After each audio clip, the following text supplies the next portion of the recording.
ओम नमः सिद्धेभ्यः। ओम नमः सिद्धेभ्यः।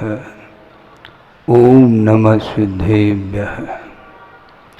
मंगलम भगवान वीरो मंगलम गौतमो वने मंगलम कुंद कुंदाद्यो जैन धर्मोस्तु मंगलम। सर्वमंगल मांगल्यम सर्वकल्याणकारकम प्रधानम सर्वधर्माणां जैनम जयतु शासनम। अहिंसा परमो धर्म की महावीर भगवान की प्रातः स्मरणे परम पूजाचार्य गुरुवर श्री विद्यासागर जी मुनि महाराज की जय। वंदन करता है।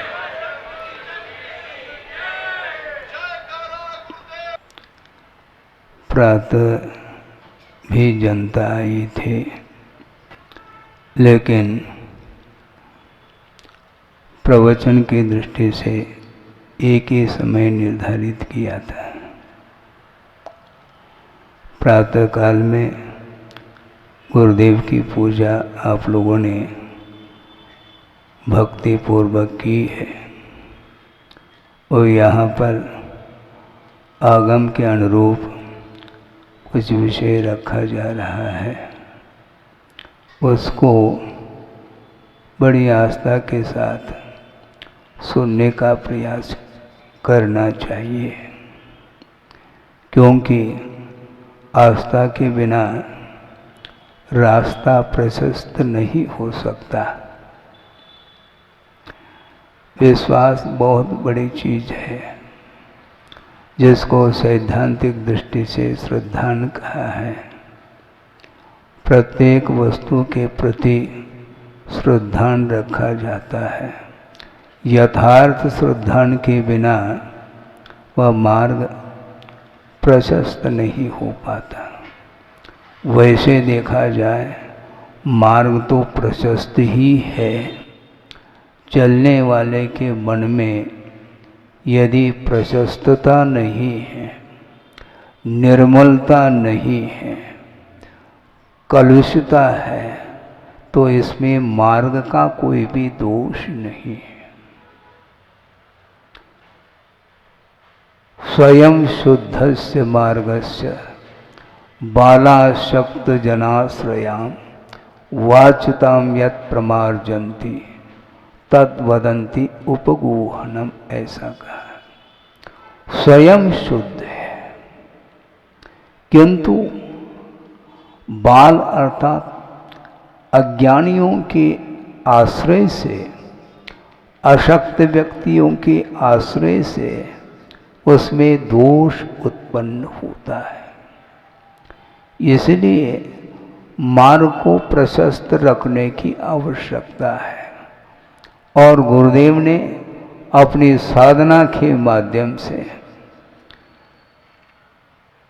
मार्ग को प्रशस्त करके ही आगे बढ़ गए। कई व्यक्तियों ने कहा कि महाराज, अब गुरुदेव के अनुपस्थिति में आपको मार्ग प्रशस्त करना है, ऐसा कई व्यक्तियों के मुख से सुना है। तो हमें विकल्प मन में ये आता है, जिन्होंने 50-55 साल तक आत्म साधना की है और हम और आपके लिए मार्ग प्रशस्त करके गए हैं, उस मार्ग को सुरक्षित रखने की आवश्यकता है।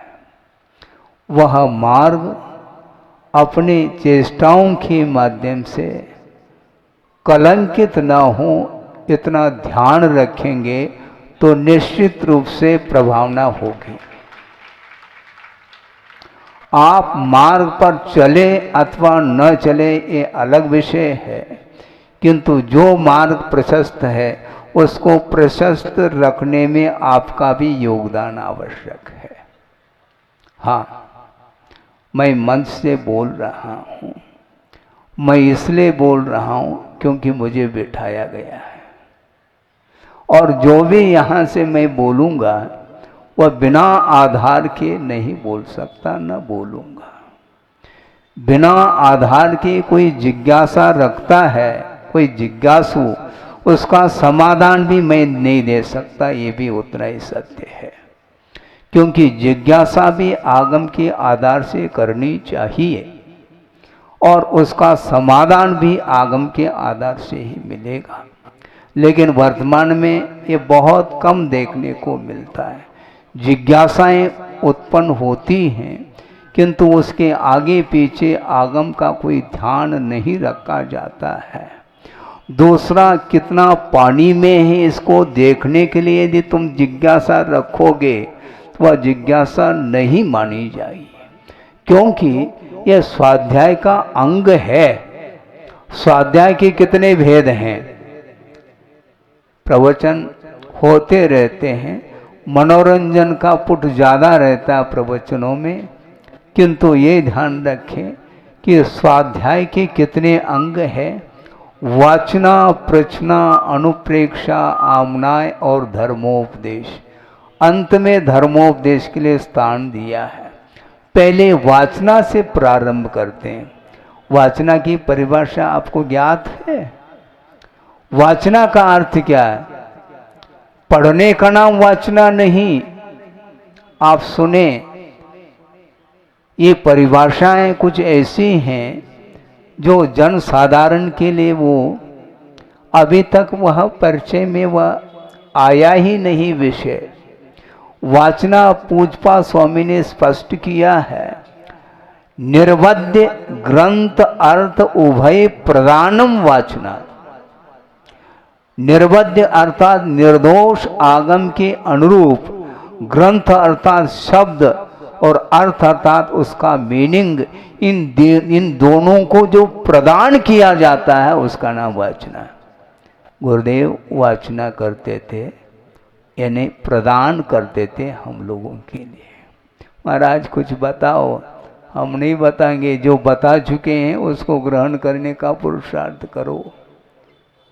प्रदान करने का नाम वाचना है और उन्होंने जो प्रदान किया है उसको बार बार पुनरावृत्ति करेंगे तो निश्चित रूप से उसमें यदि मान लो कोई जटिलता आपको महसूस होती है, उसको, उस जिज्ञासा को दूर करने के लिए प्रचना की जाती है। स्वाध्याय के अंग हैं और स्वाध्याय असंख्यात कर्मों की निर्जरा के लिए कारण माना है। और यह स्वाध्याय तप है, ये ध्यान रखें, और यह भी अंतरंग तप के अंतर्गत आता है। और तप जो होता है वह उत्तर गुणों में समाविष्ट है। जिसके जीवन में मूल गुण ही नहीं, वह उत्तर गुण की क्या बात करता है। आज स्वाध्याय की बात करते हैं, लेकिन वह भी स्वाध्याय की परंपरा भी लगभग लुप्त होने जा रही है, क्योंकि इसमें एकमात्र आधुनिकता जो आई है जीवन में, उसके कारण ही आगम में क्या लिखा है, किस प्रकार हमें जीवन जीना चाहिए, क्या कर्तव्य अकर्तव्य है, क्या उचित अनुचित है, इसका कोई ख्याल नहीं रखता और जीवन व्यतीत हो रहा है। केवल जीवन को व्यतीत नहीं करना, किंतु जीवन में कुछ कल्याण की बातें सुन करके उसका शक्ति के अनुरूप अनुकरण करने का प्रयास करते हैं तो स्वाध्याय की भी सार्थकता सिद्ध हो होती है। बहुत कठिन है। आप ध्यान से सुनेंगे और आपने घोषणा ही कर दी, जबकि हमने अपने मन से कोई घोषणा नहीं की चातुर्मास की, लेकिन आप लोगों ने तो घोषणा ही कर दी और मुझे घोषणा करने की अब आवश्यकता नहीं रहेगी, क्योंकि सब कुछ आपने यहाँ पर प्रबंध कर रखा है। और स्वाध्याय करने की दृष्टि से, तत्व चर्चा आदि करने की दृष्टि से परिसर को आपने व्यवस्थित किया है। लेकिन ये ध्यान रखें, 1 घंटा प्रवचन अथवा स्वाध्याय सुनने के बाद, परिसर के बाहर जाने के बाद भी आपके भाव निर्मल बने रहने चाहिए। प्रभु के चरणों में भी हम जाते हैं, गुरु के पास भी जाते हैं, स्वाध्याय आदि भी सुनते हैं, किंतु जब तक सुनते हैं तब तक तो अपना उपयोग लगभग लगता है।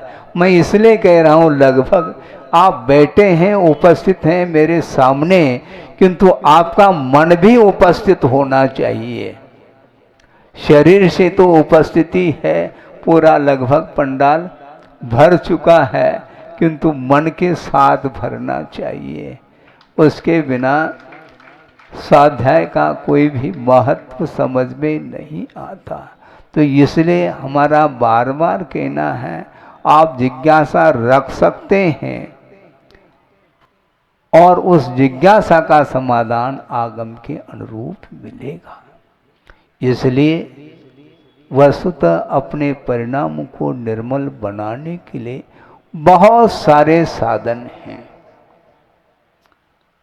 गृहस्थ की अपेक्षा से, श्रावकों की अपेक्षा से, वीरसेन स्वामी ने भी एक प्रसंग में विषय रखा है, वह स्मरण में आ रहा है।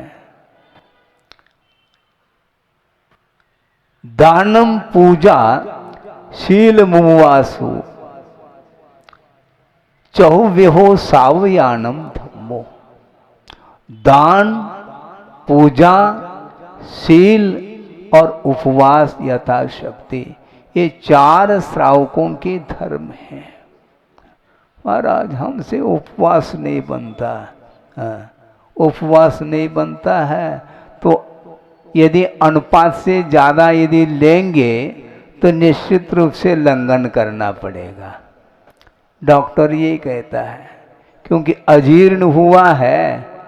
अब अजीर्ण हुआ है तो क्या करना? कुछ नहीं करना, उल्लंघन किया है इसलिए अब लंघन करो। हाँ, अति मात्रा में लिया है ना, क्योंकि बहुत रुचता है, रुचिकर है, इसलिए ख्याल नहीं रखते हुए वह अनुपात से ज़्यादा लेने में आ गया है, इसलिए अब अजीर्ण हो गया है। और अजीर्णे भोजनम विषम कहा, अजीर्ण हो गया है। उस समय यदि भोजन करेंगे वह भोजन जहर का काम करता है। उसी प्रकार यहाँ पर ये कहा जा रहा है कि शील, उपवास, दान और पूजा ये श्रावकों के धर्म हैं। फिर महाराज समय सार आदि का हमें स्वाध्याय करना चाहिए क्या नहीं?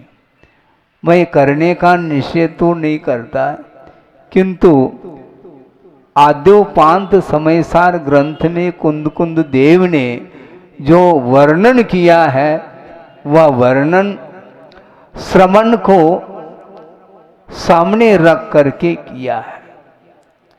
पात्र कौन है? श्रमण है, क्योंकि वहां पर वीतरागता का ही प्रतिपादन किया है प्रत्येक लाइन में।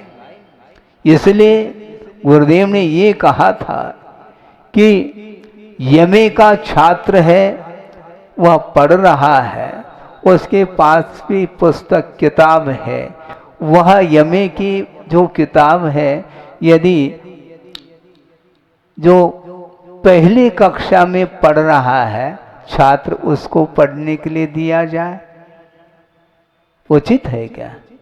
वो पढ़ ही नहीं पाएगा। हाँ, क्योंकि पात्रता भी तो चाहिए।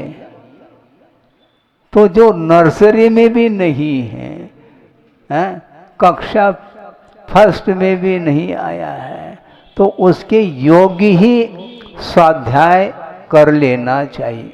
रत्नकरण श्रावकाचार्य का तो आप स्वाध्याय निरंतर किया करो, और उसके माध्यम से श्रावकों के लिए किस प्रकार आचरण करना चाहिए इसका सर्वांगीण वर्णन उस ग्रंथ में आचार्य समंतभद्र देव ने किया है। और आचार्य ज्ञान सागर जी महाराज कहा करते थे, ऐसा गुरुदेव के मुख से सुना कि यह रत्नकरण श्रावकाचार्य रत्नत्रय की स्तुति है। सम्यक दर्शन, सम्यक ज्ञान और सम्यक चारित्र, इन तीनों का समावेश उसमें किया है। श्रावकों को किस प्रकार आचरण करना चाहिए, इसको पहले सीख लेना चाहिए।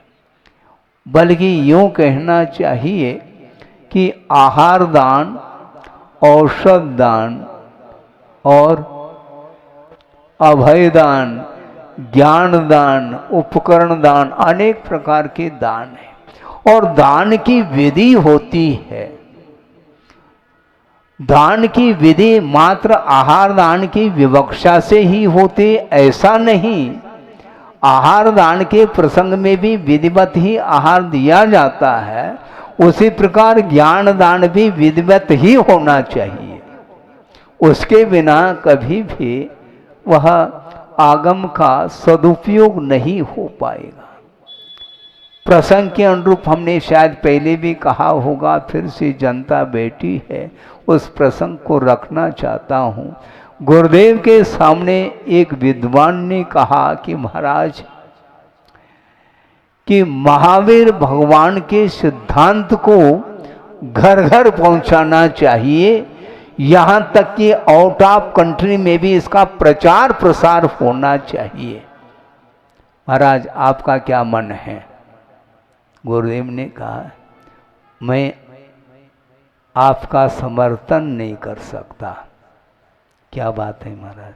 इसलिए समर्थन नहीं कर सकता कि आउट ऑफ कंट्री में जो लोग हैं उनकी जीवनचर्या के बारे में तो कुछ सोचो, विचार करो।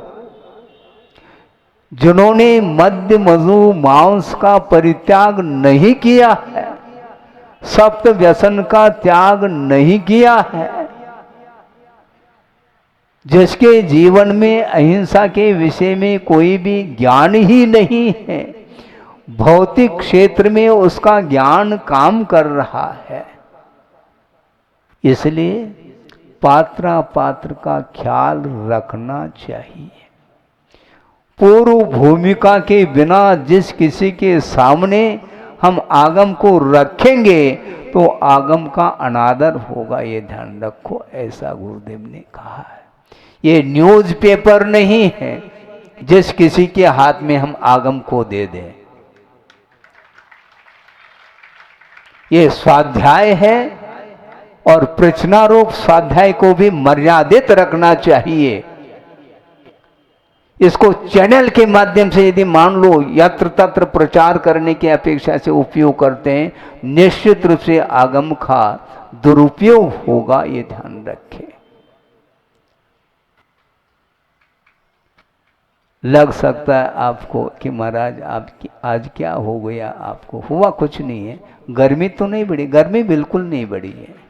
हाँ, किंतु कहना भी आवश्यक है, क्योंकि यदि नहीं कहेंगे तो निश्चित रूप से दुरुपयोग होता चला जाएगा। और गुरुदेव ने ये कहा था, ज्ञान का यदि दुरुपयोग करता है कोई भी व्यक्ति, उससे बढ़कर के कोई भी अपराध नहीं माना जाता, जिसको प्रज्ञापराध कहा है। प्रज्ञा का अपराध ठीक नहीं। प्रज्ञा का अपराध क्या होता है महाराज? प्रज्ञा का जो दुरुपयोग करता है वही प्रज्ञा का अपराध माना जाता है। मन का दुरुपयोग करना ठीक नहीं, ज्ञान का दुरुपयोग करना ठीक नहीं। गुरुदेव ने ये कहा था, यदि मान लो कोई आकर के पूछता है, जिज्ञासा रखता है, और मान लो कोई भी श्रवण आगम के अनुरूप समाधान देने के लिए क्षमता नहीं है, योग्यता नहीं रखता है, तो मौन रहो, जिसमें सार है। किंतु विपरीत प्रतिपादन कभी भी भूल करके नहीं करना चाहिए, क्योंकि विपरीत प्रतिपादन करने से सारी की सारी जनता उसका अनुकरण कर जाएगी, वो ठीक नहीं माना जाता। मार्ग को दूषित ना करें। हाँ,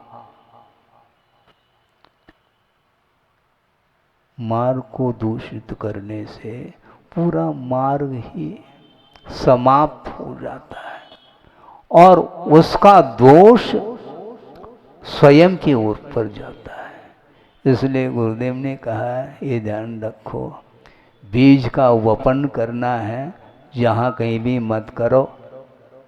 पाषाण खंड पर यदि बीज का वपन करेंगे तो कभी भी वह बीज अच्छे क्वालिटी का भी क्यों ना हो, वो कभी भी अंकुरित नहीं हो सकता। हाँ, इसलिए विधिवत ही होना चाहिए। कृषक को देखो, जेठ के महीने में वह हल चलाता है और भूमि को व्यवस्थित करता है। भूमि में जो कठोरता आई है उसको वह मुलायम बना देता है, और आषाढ़ में अथवा सावन के आसपास समय पर वह बीज का वपन करता है और उसके लिए खाद आदि दे देता है, तो समय पर वह बीज अंकुरित होकर के फलित हो सकता है। इसलिए हमेशा आगम के अनुरूप बोले, और आगम के अनुरूप वही बोल सकता है। गुरुदेव ने ये भी बात रखी थी, हमने गुरुदेव के सानिध्य में जो सुनने का मुझे सौभाग्य प्राप्त हुआ, मुझे ज़्यादा पुरुषार्थ करने की आवश्यकता इसलिए नहीं पड़ती क्योंकि उन्होंने क्या नहीं दिया है, सब कुछ दिया है उन्होंने। हम कुछ देने के लिए, मेरे पास कुछ भी नहीं है, ध्यान रखो। मैं देने के लिए नहीं बैठा हूं, मैं केवल दोहराने के लिए बैठा हूं, ये ध्यान रखना है।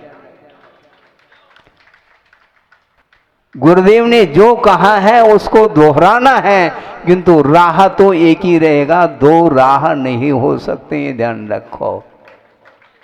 हाँ, आगम के अनुरूप समर्पण भाव के साथ सुनने का प्रयास करिएगा।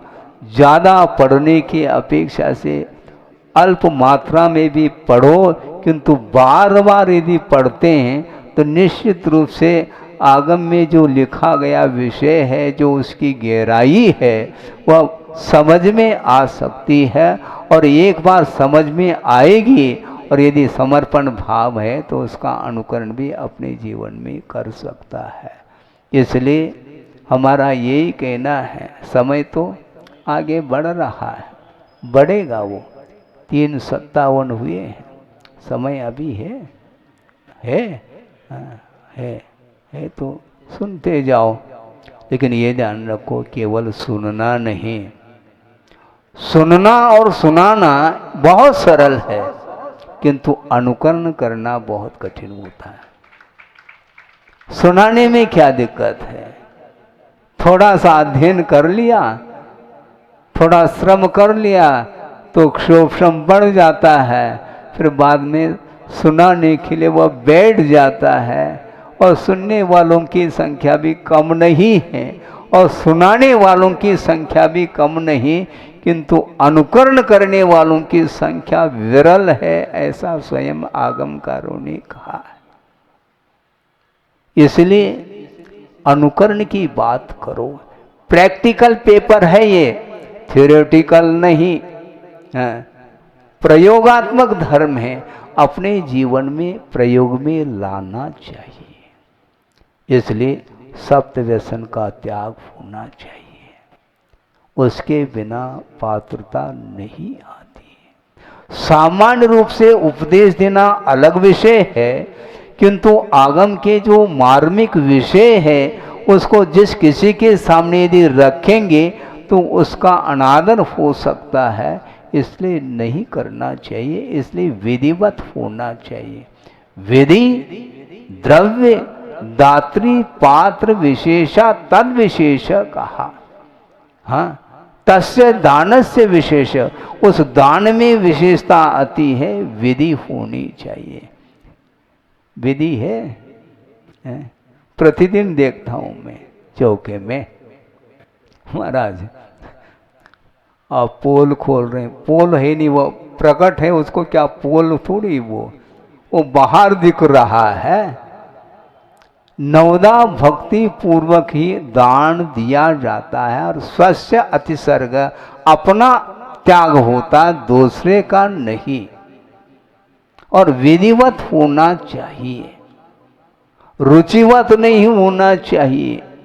एक व्यक्ति ने कहा कि आज मैंने 20 महाराज को आहार दे दिया। अच्छा, बहुत बड़ा पुण्य का अर्जन कर लिया। एक एक चौके में जा करके एक एक ग्रास दे करके वो आ गया। हमने सोचा कि बहुत अच्छा पुण्य का अर्जन आपने किया, लेकिन विधिवत नहीं है, ध्यान रखो।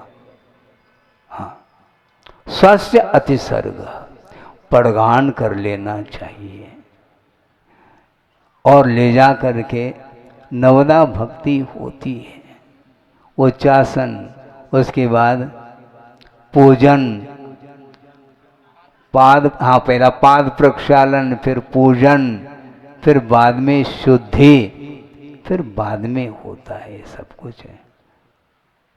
पहले से यहाँ पड़गान हुआ नहीं और किस नंबर के चौके में पहुंच रहे हैं महाराज, दौड़ते चले जाते हैं। ये ध्यान रखो, दौड़ते जाओगे तो रास्ते में जीव जंतु आपके ध्यान में नहीं आएंगे। देखते हुए सावधानी के साथ चलना चाहिए। भागते चले जाते, उसको देख करके वो समय तो मैं कुछ कह नहीं सकता क्योंकि मौन रहता हूँ उस समय, लेकिन अब तो कह सकते हैं यहाँ पर, इसमें क्या दिक्कत। अब यदि नहीं कहूँगा तो कहने का अवसर कब मिलेगा। इस प्रकार नहीं होना चाहिए।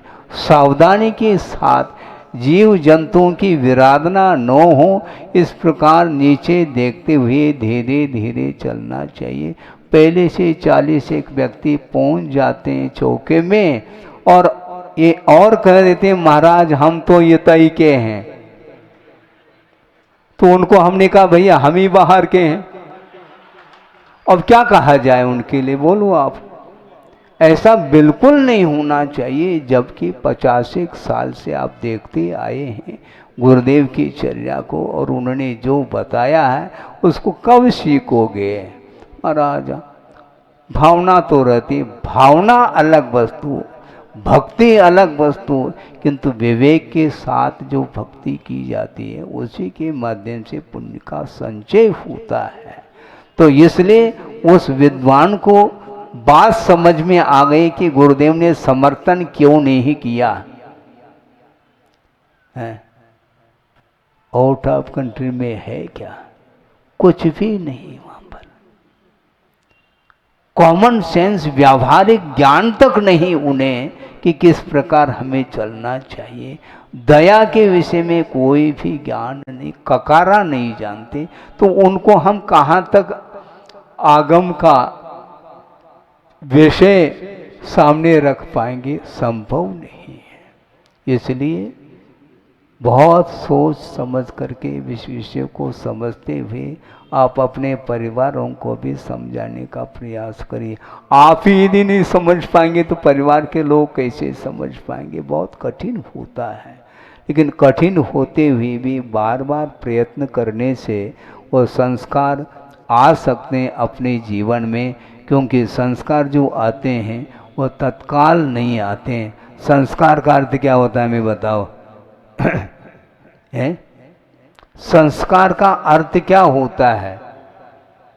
कंटिन्यूटी, निरंतरता का नाम संस्कार है। ये तो कहीं पढ़ा नहीं महाराज, समझ लो थोड़ा सा।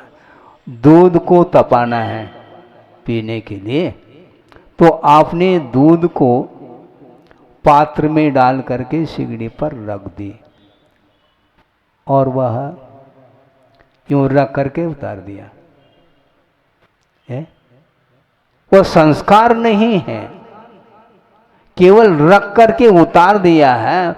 बार बार दिन भर में रख करके उतारते चले जाओगे तो कभी भी वह दूध तपेगा नहीं।